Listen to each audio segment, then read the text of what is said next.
A fost odată, ca niciodată, pe o stea argintie și luminoasă de lângă lună, un mic regat plin de pisicuțe pufoase. Toate trăiau într-un castel din nori de lapte și se jucau printre razele de lumină. Regatul se numea Miauria, iar acolo noaptea mirosea a vanilie și a vis. Cea mai mică dintre pisicuțe se numea Mimi. Avea blănița albă ca zăpada și ochii verzi ca smaraldul.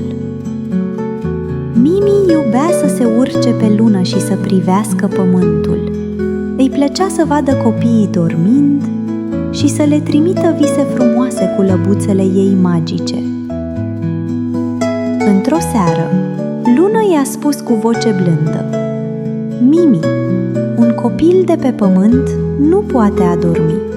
Poți merge să-l ajuți? Pisicuța a dat din coadă veselă și a sărit într-o rază de lumină, alunecând ușor până în camera unui băiețel care stătea treaz, privind spre fereastră. Cine ești tu?" a șoptit băiețelul uimit. Sunt Mimi, aducătoarea de vise. Am venit să te ajut să dormi." Apoi s-a așezat lângă el și a început să toarcă încet, cu un sunet cald și liniștitor.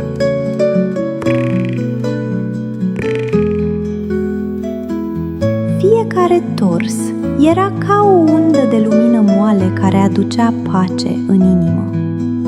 Băiețelul a simțit cum ploapele îi se fac grele, iar în visul lui a ajuns în regatul Miauria, acolo unde pisicuțele zburau printre stele și prindeau fluturi de lumină.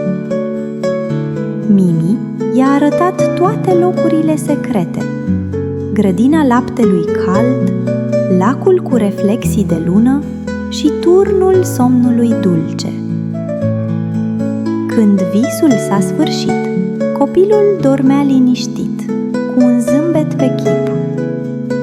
Mimi s-a întors în regatul ei, iar luna a strălucit mai tare ca niciodată. De atunci, în fiecare noapte, dacă asculți cu atenție, poți auzi un mic tors venind din cer.